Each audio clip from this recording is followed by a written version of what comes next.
vista do pesquisador. Queria parabenizar essas apresentações que antecederam, porque eu acho que elas são talvez as de mais interesse do grupo, né, de alunos. Mas agora eu vou retomar um pouquinho o tema que a gente tinha desenvolvido no final, nas duas últimas aulas. Deixa eu ver aqui, queria saber, estou compartilhando minha tela, não? Vocês estão vendo a minha tela de apresentação? Sim? Ainda não. Ainda não? Então, espera lá, que eu fiz alguma coisa aqui, não vou. Agora sim. Que tal? Agora sim? Sim, agora sim, está na tela. Ótimo. Uhum.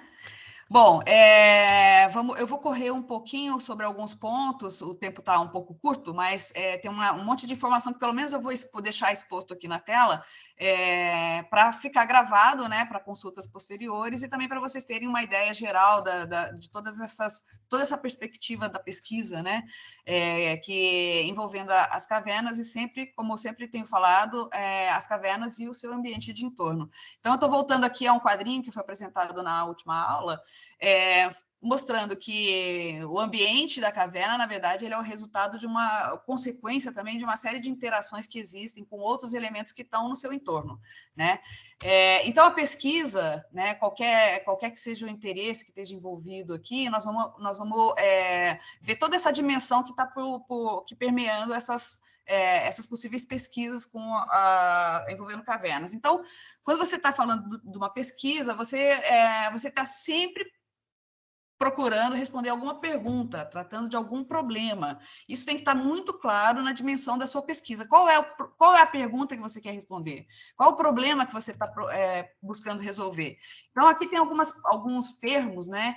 Eu vou deixar um instantinho na tela para vocês passarem os olhos, né? Algumas das dimensões de perguntas ou de problemas a resolver, né? Uma das grandes questões que também requer muita pesquisa é o próprio uso das cavernas para seus diversos interesses, né? Bom, então, dependendo da pergunta que você tem a resolver, você vai fazer uso de ferramentas específicas, seus métodos, as técnicas e instrumentos. Cada uma, você pode ter até uma grande área, né, de interesse, mas dependendo de qual é o problema que você quer resolver, você vai adotar um método ou outro método diferente, né, e fazer uso de todas essas técnicas que estão à disposição para a solução desses problemas. Muito bem.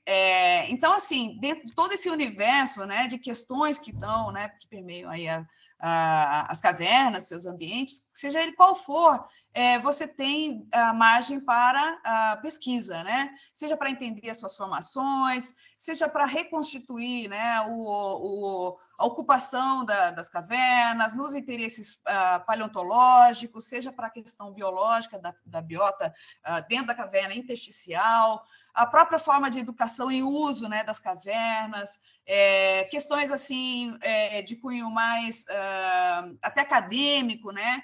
E até na parte exploratória e no uso turístico, você também requer uma abordagem científica para que as coisas aconteçam e o conhecimento seja gerado de uma forma segura e robusta, né? Enfim. Então, do uso religioso, né, da cultura até a ciência, é isso que eu quero fazer esse grande passeio sobre essas possibilidades, né?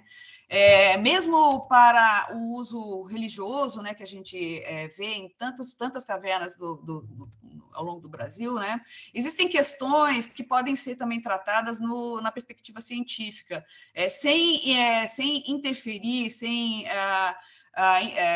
comprometer a questão cultural, né, existem algumas possibilidades, né, de esclarecimentos a respeito de possíveis danos, possíveis impactos a outros elementos que podem ser importantes, especialmente na perspectiva biológica, né? Então, aqui um exemplo de uma caverna lá na Bahia, né, que é a Gruta dos Brejões, que Anualmente tem uma procissão, né, um evento religioso dentro dessa caverna, e o pessoal tinha o hábito de soltar fogos de artifício, pela dimensão dessa caverna, né, fogos de artifício lá dentro.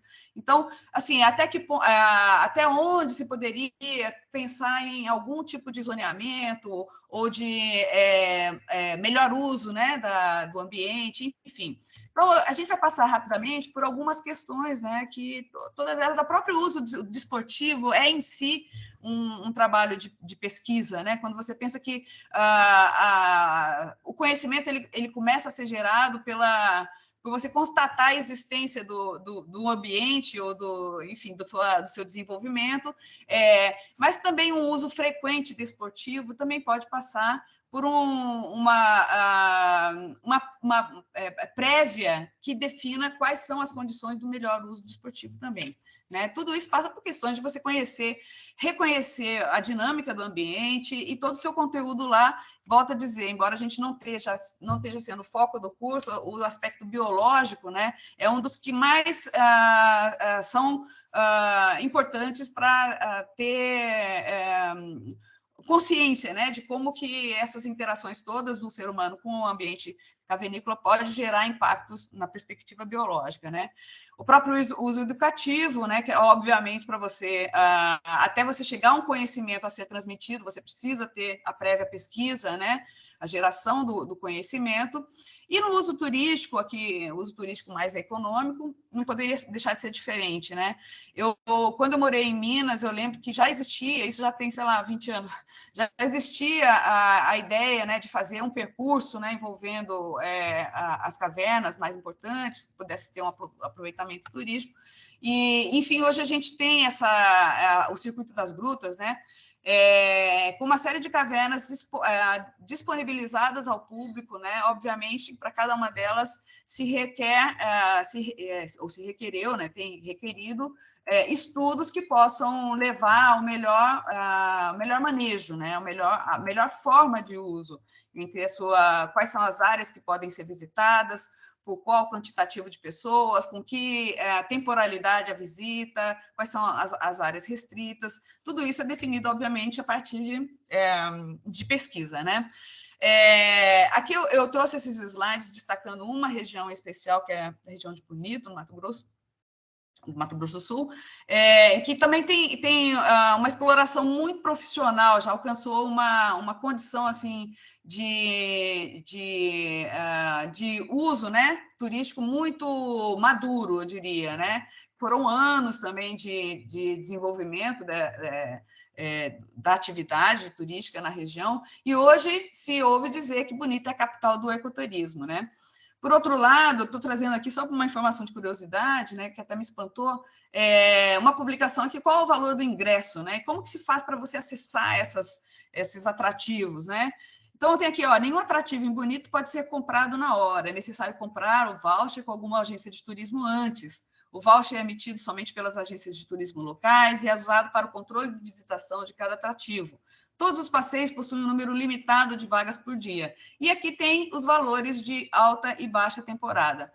Por outro lado, se essa organização está bem estabelecida, eu diria que ela não é, digamos assim, totalmente acessível, né, nas questões de poder aquisitivo, né? São custos elevados para você poder usufruir desses valores, né, que estão nessa região. Então, eu trouxe aqui só para uma curiosidade, né, para a gente fazer essa reflexão.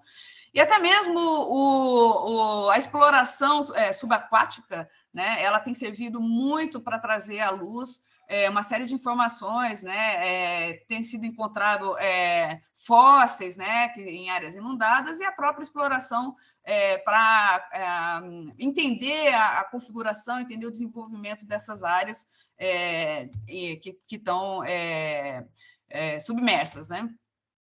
Bom, para esses estudos de manejo, isso já foi apresentado, os colegas aí apresentaram super legal. Então, obviamente, você vai precisar de uma cartografia, você vai precisar representar as formas de manejo, né, ou de uso com uma cartografia topográfica, né, um espelho topografia.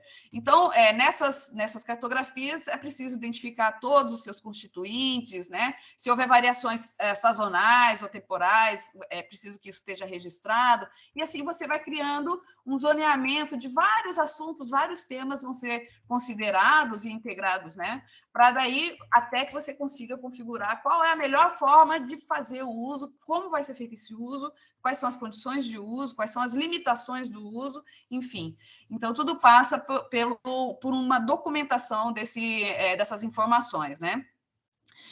Isso no ambiente interno, como no ambiente externo, vai ser falado amanhã, eu acho que a Norina vai tratar dessas questões, tudo trazendo rapidamente, né, o traçado aí da Unidade de Conservação da Rei do Mato, em que também passa, né, por uma definição dos seus limites, da zona de amortecimento, enfim, uma série de informações, não vou parar para falar sobre isso, que vão integrar também, fruto da pesquisa, dados, né, que vão caracterizar toda a área de interesse, né? Até que você consiga chegar ao seu zoneamento mesmo, né?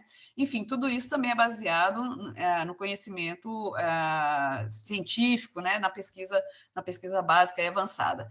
Enfim, considerando o uso e ocupação do território, a gente já mostrou, acho que esse slide, né?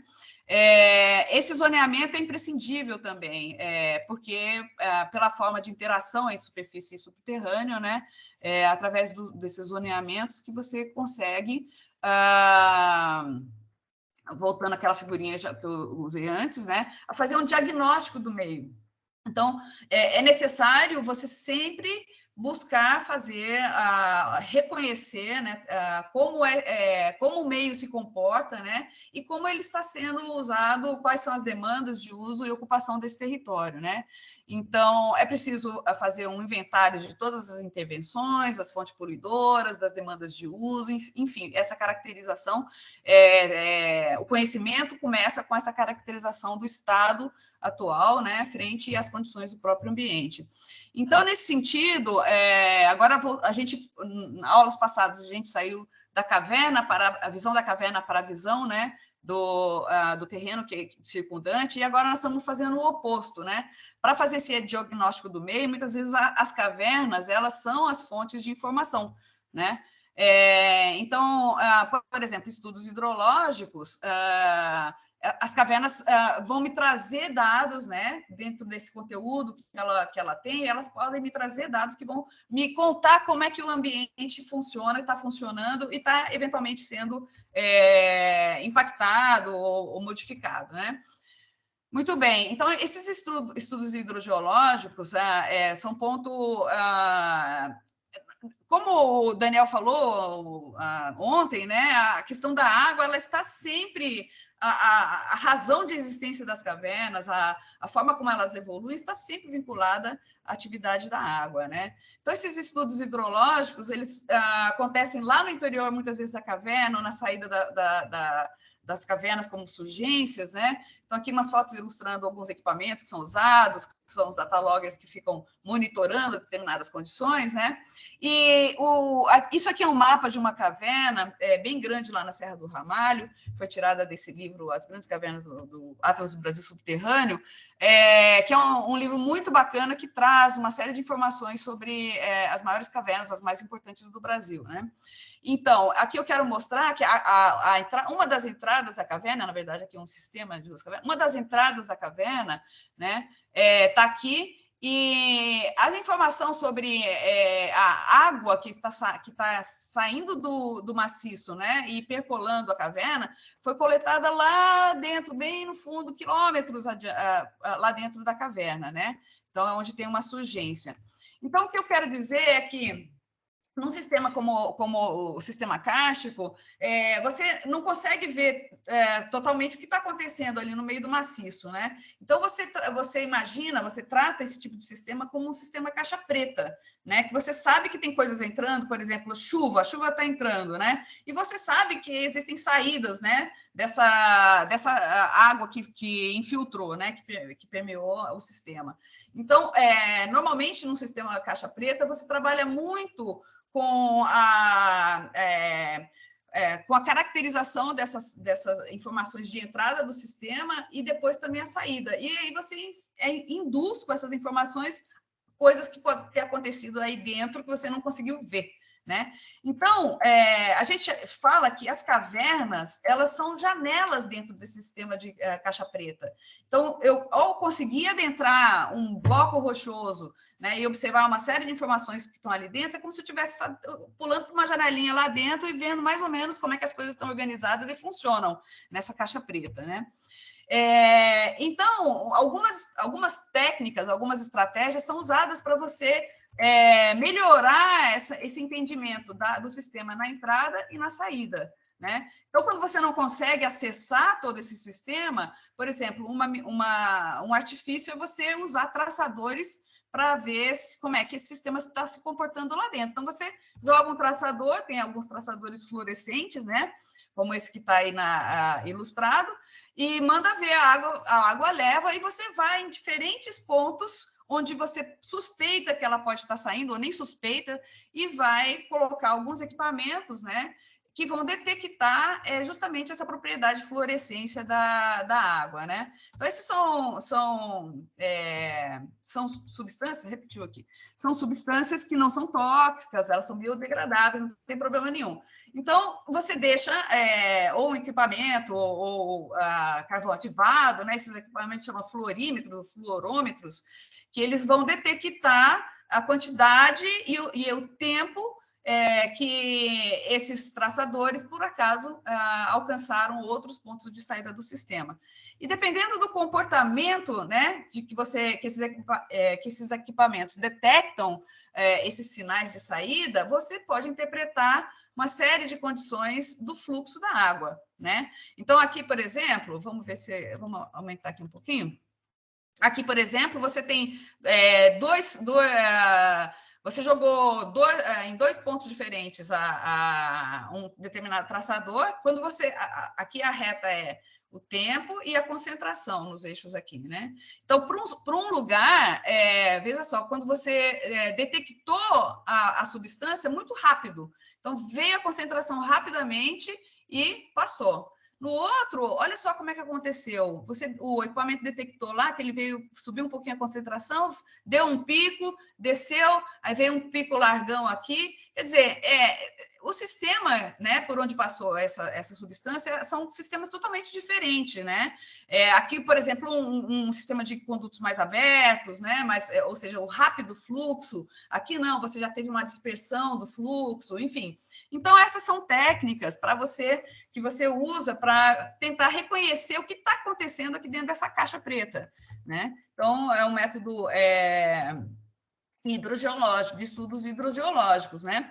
E esses estudos hidrogeológicos, eles envolvem uma série de coleta de informações, e elas são feitas assim em diversos pontos do sistema kárstico, né? Justamente para formar um mosaico de informações, né, de como que essa água é caracterizada, como é que ela se comporta no tempo, né, e quais são as fontes, enfim. Então, é realmente um quebra-cabeças de informações, em diversos pontos são coletadas essas águas e são feitas análises para verificar a sua condição físico-química, né? Então, esse gráfico aqui é só para mostrar que, se você estiver fazendo um estudo no CASH e não tiver um adequado método de abordagem, você pode estar fazendo um investimento em branco, um investimento que não vai te dar em nada. Esses gráficos aqui mostram a detecção, por exemplo, numa nascente, numa surgência de água, né? A detecção de uma série de compostos aqui, ó. A descarga, que é a vazão, né, da água, aí os pesticidas, nitrato, que também indica contaminação, por exemplo, por esgoto, e quanto sedimento está vindo, né, na água, está sendo transportado na água. Então, cada um desses gráficos mostra qual é a resposta do pico de concentração dessas substâncias no tempo que você está monitorando. Então, se você estiver lá na saída do sistema, monitorando continuamente, porque o sistema tem uma capacidade de fluxo rápido, por exemplo, então você consegue, porque você está monitorando um período contínuo, você consegue perceber, por exemplo, a passagem do pesticida aqui, ó o fluxo de concentração do pesticida, né? Em 12 horas, uma monitoramento a cada 12 horas, ó, uma parte já meio que passou, então essa curva já não detectou toda a concentração dessa substância, né? Aqui são amostras em 24 horas, né? Aqui em 48 horas. Se você deixa, como é o usual, num estudo hidrogeológico, né? Ir lá para coletar, fazer essas suas amostras, sei lá, uma vez por semana, simplesmente você vai passar despercebido aquele pico de contaminante que foi injetado, por exemplo, num momento de chuva muito intensa, né? E você simplesmente não viu aqui o pico. E você pode chegar à conclusão de que tudo bem, o sistema está tranquilo. Então, isso é só um exemplo de que, se você não estiver adotando a técnica correta aplicada para aquele tipo de configuração do ambiente, você pode estar gerando respostas erradas, né? E todo o resto acontecer de uma forma errada. Aqui, um exemplo para mostrar como entender como a água percola o sistema até alcançar, por exemplo, uma cavidade, né? Então, como é que está esse sistema em termos da castificação, a formação das fissuras que estão acima? Qual é a capacidade de infiltração? Em outras palavras, se eu tenho ali uma área de cultivo agrícola e estou usando defensivos, pesticidas, etc., qual é a capacidade desse sistema, qual a vulnerabilidade desse sistema ser impactado, né, com a percolação de substâncias, né, substâncias tóxicas, enfim. Então, uma forma, esse aqui é um ensaio, né, você vai lá nos locais onde estão gotejando a água, então você induz aqui uma infiltração, né, como, por exemplo, a irrigação artificial, e vai lá tentar detectar qual é o tempo, como é que eles, até que ponto, que concentrações essas águas receberam de determinado tipo de substância que você esteja investigando. Então, achei ótimo que o Daniel trouxe lá algumas fotos, né, do povo moderno, com o computador lá dentro da caverna, altos gráficos acontecendo e tudo mais, mas, enfim, então existem coisas mirabolantes que são feitas justamente para tentar entender toda essa situação da dinâmica da água, né, e, enfim. Bom, então, voltando aqui, vamos lembrar que eu coloquei esse destaque, né, para essa área aqui, porque é onde a gente vê, por exemplo, a condição, né, dos poços, né, para água, né, para consumo e tal. E estou destacando essa parte justamente para entrar em algumas questões que dizem respeito à questão geotécnica, né? Então, ontem a gente concluiu a aula trazendo esses quadrinhos aqui, que foram publicados, que estão nessa publicação aqui, né? Fontes de recarga e evolução hidrogeoquímica de um aquífero kárstico urbano, né? Então, essas são perfis que foram feitos no município, Sete Lagoas. Então, está aqui o recorte do município, os dois perfis, a linha que é esse aqui e esse outro aqui, né? Mostrando a configuração, né, geral do modelo geral do sistema urbano aí, né?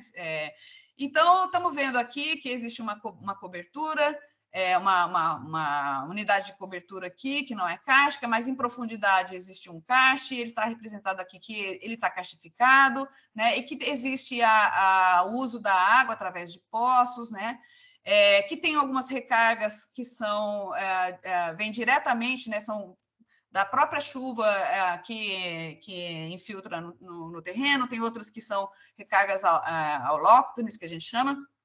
Enfim, e o que isso tem a ver com os problemas a Ana Urina perguntou ontem, né, os abalos e algumas questões de afundamentos ou subsidência, né? Então, essa é uma foto antiga de uma subsidência que aconteceu na cidade, na época eu até morava em Belo Horizonte, já faz tempo.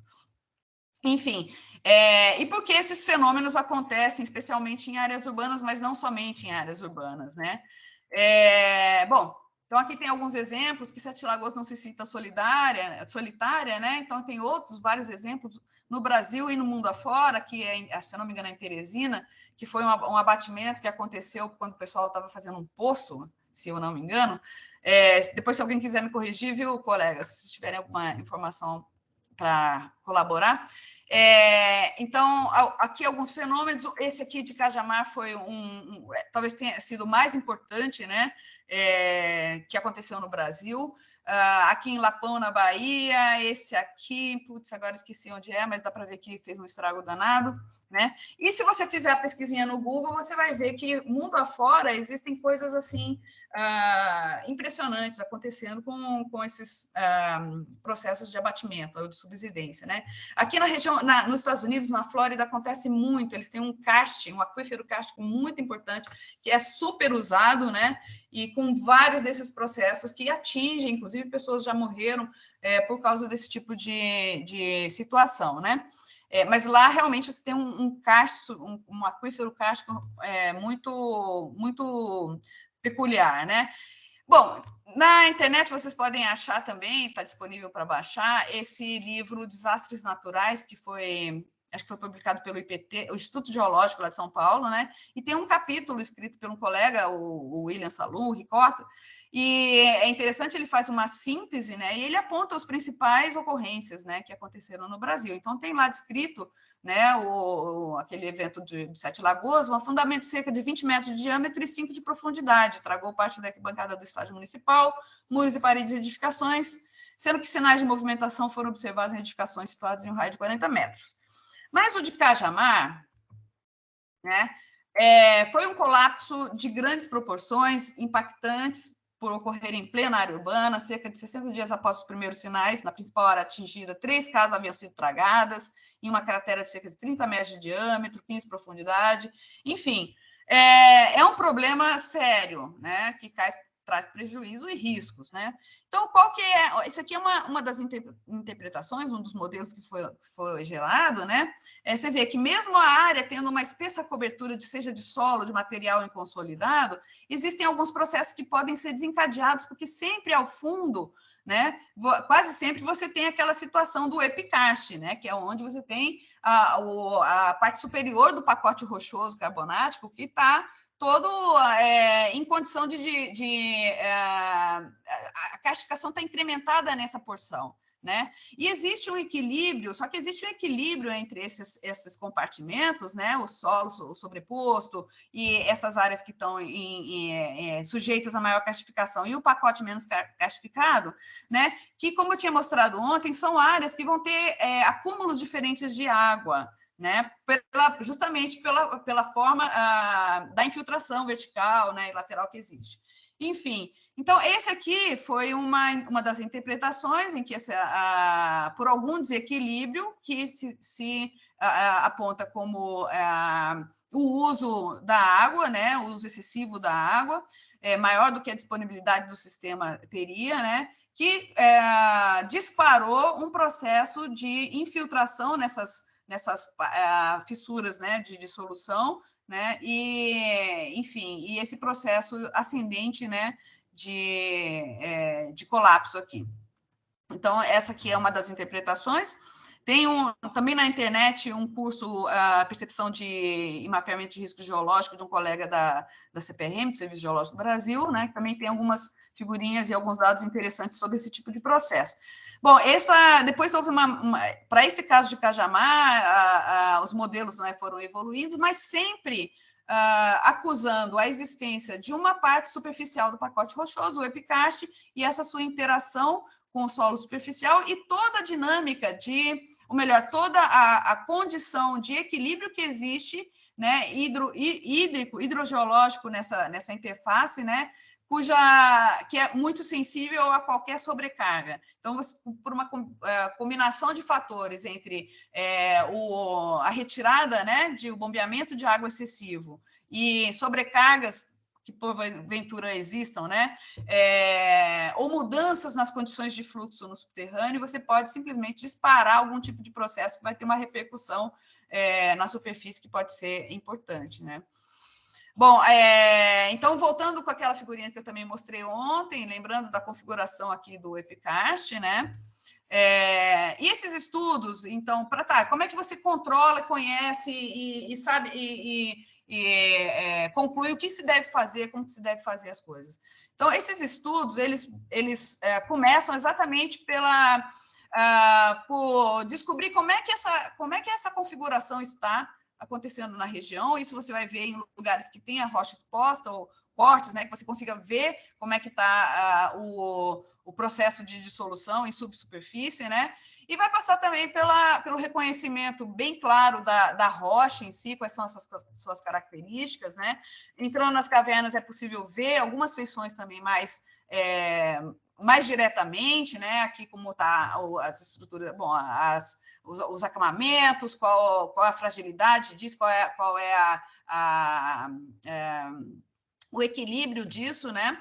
Então, quais são as estruturas que condicionam essa dissolução? Aqui dá para ver direitinho, olha, você tem uma parede retinha aqui, um teto plano, o piso plano, quer dizer, tem estruturas geológicas que estão condicionando a existência dessas cavidades, né? Aqui dá para ver também que o acamamento, uma fratura aqui que está condicionando, dá para ver até a forma, né? Então, no mapeamento das cavernas, é muito importante que esteja muito bem retratado como é que são essas formas das galerias, dos condutos, porque essas formas, elas revelam o controle de estruturas geológicas. E as estruturas geológicas, elas se repetem no espaço. Elas têm um padrão de ocorrência em função de como elas são formadas, né? Da tectônica, da deposição, enfim. Então, quais são os padrões de desenvolvimento dessas cavernas, aqui em perfil, aqui em planta? Então, todas essas informações vão começar a me mostrar como que essa dissolução está acontecendo, quais são os padrões de dissolução. Eu preciso ter padrões claros, porque se for tudo muito aleatório, eu não sei nem como agir. Então, eu preciso começar a entender esses padrões de ocorrência para conseguir ter essa previsibilidade ou fazer o adequado, pelo menos projeções mais próximas, né, de situações de maior risco. Então, essa caverna aqui, por exemplo, é evidente pela repetição das direções de desenvolvimento das galerias, que ela está condicionada a conjuntos de fraturas específicas, né? Então, se você for fazer estatística disso, você vai descobrir que tem algumas, dentre todos esses de desenvolvimento, tem algumas que são mais desenvolvidas, né? Aqui o padrão do acamamento, essa caverna é só fazendo Sim, aqui dá para ver uma dobra, né? Essas estruturas geológicas, os geólogos sabem, né? Que aqui no topo da dobrinha, na charneira aqui da dobra, se concentra a maior parte um grande número de fraturas, enfim. E eu trouxe essa imagem para a gente ver essas estruturas aqui, que dá para bate o olho, a gente vê que tem alguma coisa repetitiva aqui no espaço, e essa caverna é muito interessante também, algumas pesquisas estão sendo realizadas, porque ela se formou pelas descobertas, não por água que vem da superfície, da chuva, mas sim por soluções acidificadas que estão vindo de profundidade, de maior profundidade, né? Então, esses tipos de ocorrência que a gente chama cavernas formadas hipogenicamente, né? Não epi, superfície, e hipo vem lá de baixo. Como é que esses modelos de formação de rochas de cavernas, né, hipogênicas, elas podem ser aplicadas, por exemplo, a carbonatos que estão associados, por exemplo, do pré-sal, né? Então, essas cavernas estão sendo estudadas também pelo interesse em entender como que pode estar acontecendo, né, nesses depósitos, nesses locais de interesse, por exemplo, de óleo, gás, enfim. Só um parêntese do que eu estava falando aí sobre as estruturas. Bom, então tudo começa com o levantamento geológico, saber onde que estão essas rochas, como elas se distribuem, como elas são, né? Aqui só um exemplo da evolução de um conhecimento para outro, as rochas carbonáticas aqui indicadas com esse padrãozinho aqui, dentro do município onde é que elas estão ocorrendo, né? Mas, principalmente, uma coisa muito importante, isso aqui também como é que essas informações vão sendo montadas, né? Então, essas são seções que mostram em subterrâneo como pode estar a estruturação, a configuração e as relações dessas unidades. Então, cada um desses perfis aqui, que vocês veem, é uma seção que está identificada aqui. Então, dá para ver mais de leste para oeste, como é que tende a se configurar o terreno em profundidade. Daí você vem com outra seção em outra direção e vai lá vendo fazendo esses modelos, né, que entram em estruturas, entram em espessuras de unidades e tudo mais. Então, aqui, por exemplo, seria uma área aqui mais central, aqui da área urbana mesmo, né, de Sete Lagoas, aqui a Serra de Santa Helena e tudo mais, identificado algumas lagoas. Então, a partir dessas informações, você vai entendendo quais são os potenciais riscos e como é que é a configuração desse ambiente todo, né? Então, depois você integra essas seções e você faz quase que um bloco, né? Reconstruir o bloco dessa configuração na superfície e em subsuperfície. Bom, esses estudos, eles, na verdade, permitem que você reconstrua como é que foi o ambiente de formação dessa configuração, né? Eu trago aqui só para vocês entenderem, porque sempre fala assim, olha, teve um mar aqui, né? Isso aqui foi um mar, são calcários de um mar e tal. Então, tem eventos de transgressão do mar, de recuo do mar, enfim. E esse modelinho mostra um pouquinho sobre como que esses depósitos aqui, que vão sendo formados aqui, eles estão relacionados com a própria dinâmica, né, de deposição, seja vindo do continente, seja a deposição submarina, seja a deposição costeira. Então, você vai vendo que, dependendo dessa configuração, você vai formando uma seção aqui de rochas que são muito particulares àquele tipo de condição ambiental, né? Então, aqui a gente poderia, nesse modelo, reproduzir exatamente o que tem na coluna estratigráfica da unidade geológica Grupo Bambuí, né? Então, existe uma sequência de rochas e elas se relacionam no espaço. Depois, quando vem os processos erosivos e vão expondo essas rochas, né, a interação que existe entre elas, entre esses diferentes tipos de rochas, é muito importante, né? Por quê? Porque se eu tenho uma cobertura aqui, vamos supor que eu tenho depositei toda essa sequência de rochas aqui, e depois, mais recente no tempo, um outro tipo de rocha veio cobrindo essas rochas mais antigas. Isso tudo, conforme a disposição delas, vai me dizer como que vai ser a infiltração, como é que vão ser as relações laterais desses fluxos d'água, enfim. Tudo isso faz parte dessa recomposição das relações. Eu vou passar rápido aqui, porque é por causa do tempo, né?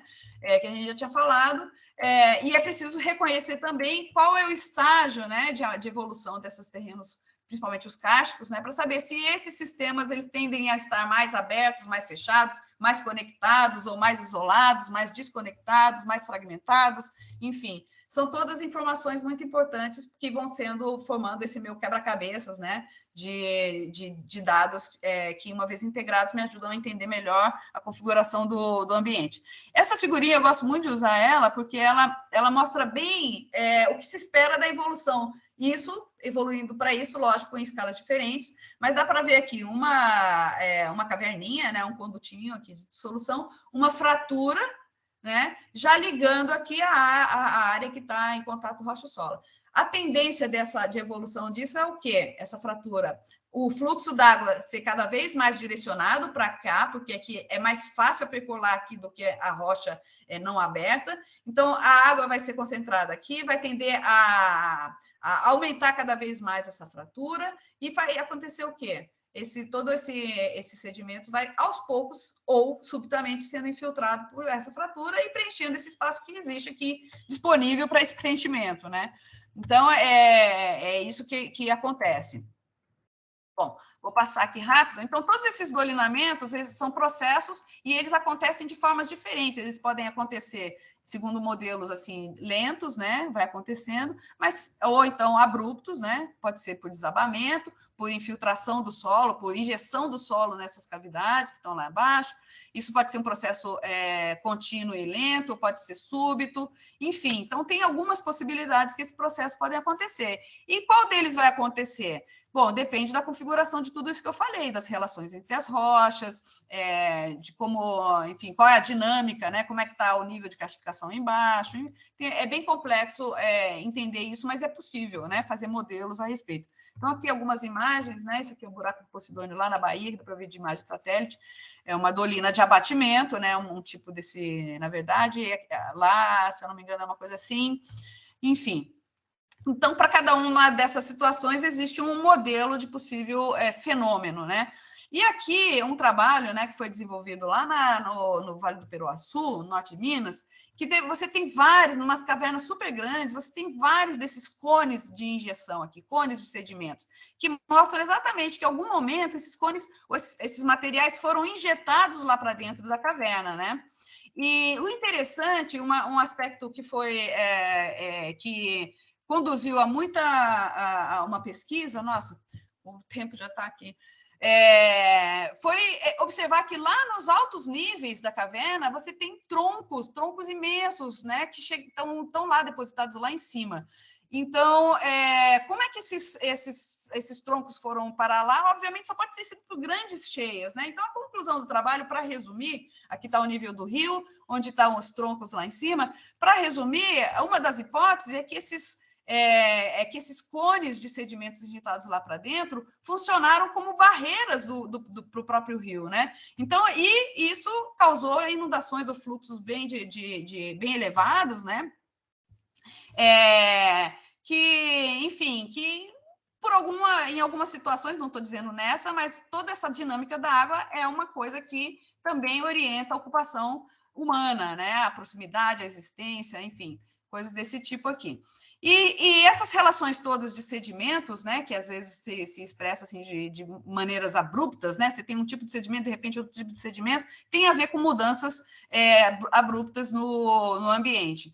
Bom, eu não vou conseguir falar, por causa do tempo, de tudo que eu gostaria, mas eu vou passar rapidamente sobre as questões. Quando a gente fala em sedimentação de caverna, a gente não está falando só dessas injeções de sedimentos, mas a formação dos espeleotemas é um tipo de sedimentação da caverna, né?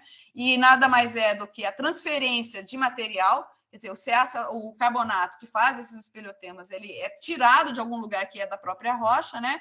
Então, você tem aí um sistema de transferência de matéria, né, e tudo.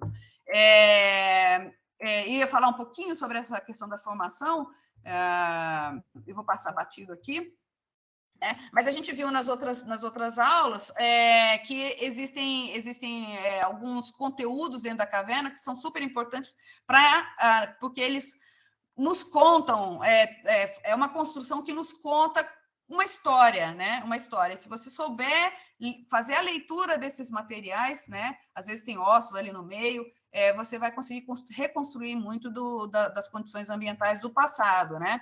Então, vocês lembram que eu cheguei a falar sobre essas compressões, essas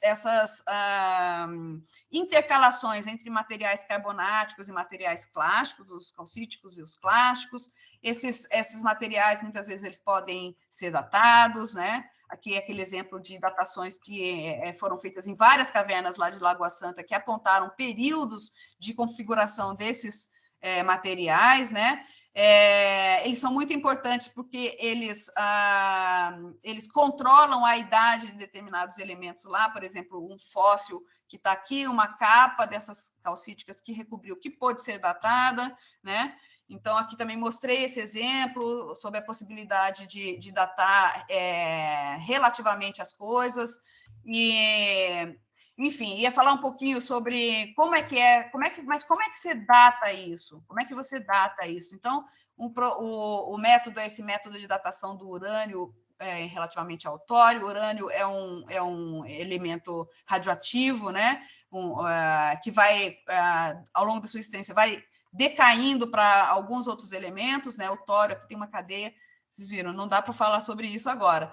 Mas o fato é que o urânio também é depositado junto com o carbonato de cálcio, com a calcita, né? E aí você tem ele começa a decair para outro elemento, para outro elemento filho, né? e aí essas relações de quantidades você consegue fazer essas datações. Mas o mais importante é que esses estudos de espeleotema são extremamente importantes e só existe espeleotema em caverna. Por isso, as cavernas são especialmente importantes para os estudos paleoambientais, né, paleoclimáticos em especial. Então, aí mostrando algumas técnicas, só para ilustrar para vocês como é que acontece. Então, o pessoal vai tirando aqui pedacinhos ao longo do espeleotema para fazer a datação. Ao longo do eixo, ele também vão sendo tirados microamostras para ver como vai variando as composições químicas aqui desses sedimentos. Então, estão vendo? Aqui tem algumas marquinhas. Né?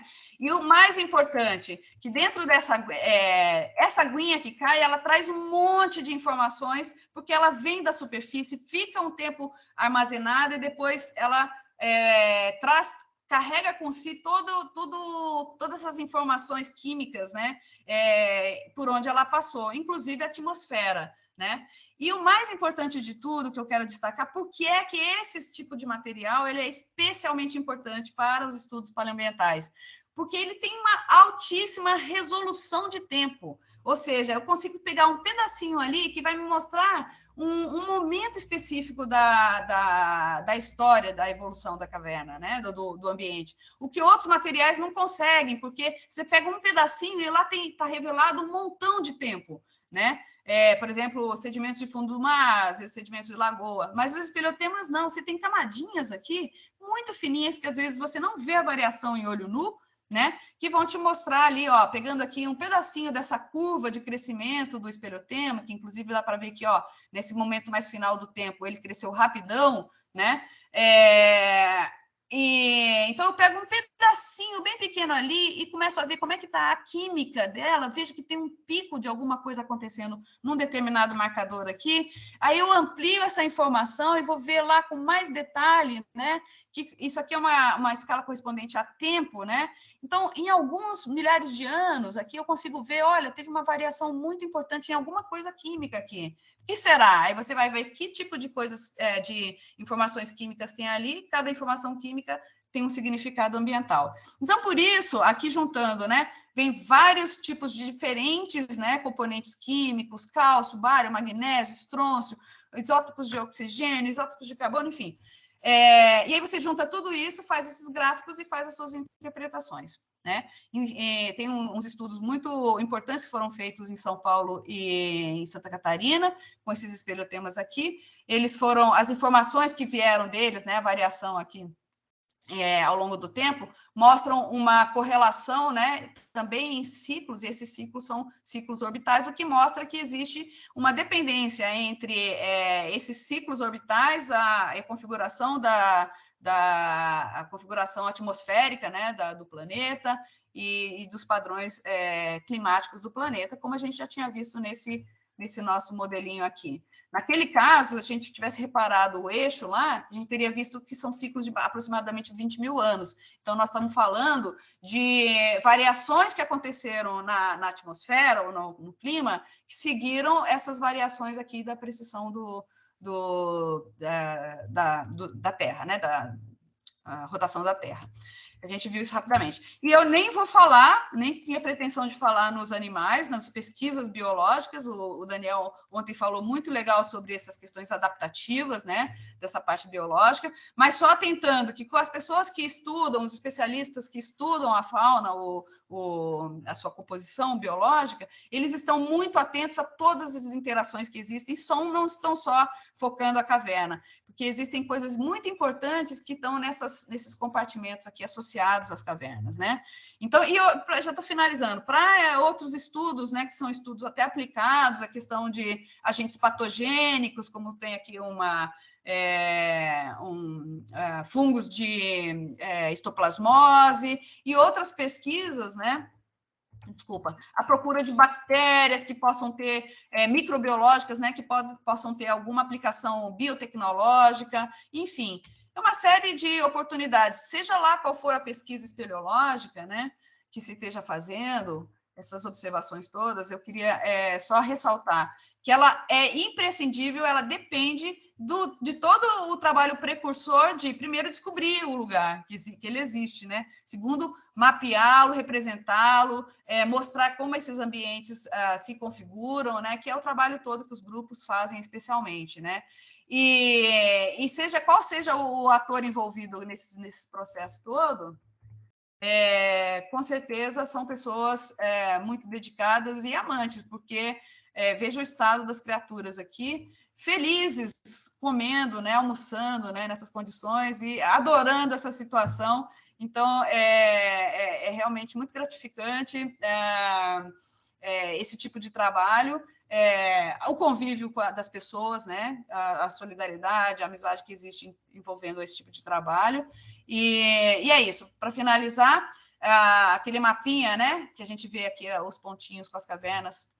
Eu vou destacar aqui Minas Gerais, esses pontinhos pretos são as cavernas que já foram cadastradas de alguma maneira, né? Hoje, o anuário estatístico de final do ano passado aponta para a existência de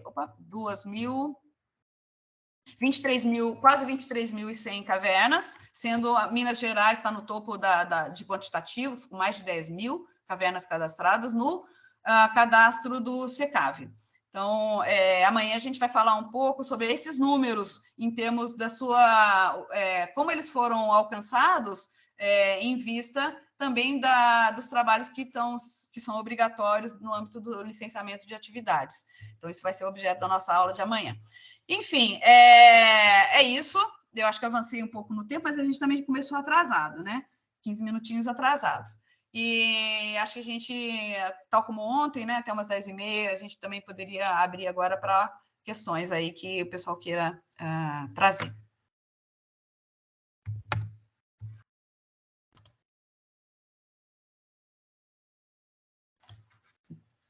Isso, chamando os colegas, Túlio, Daniel.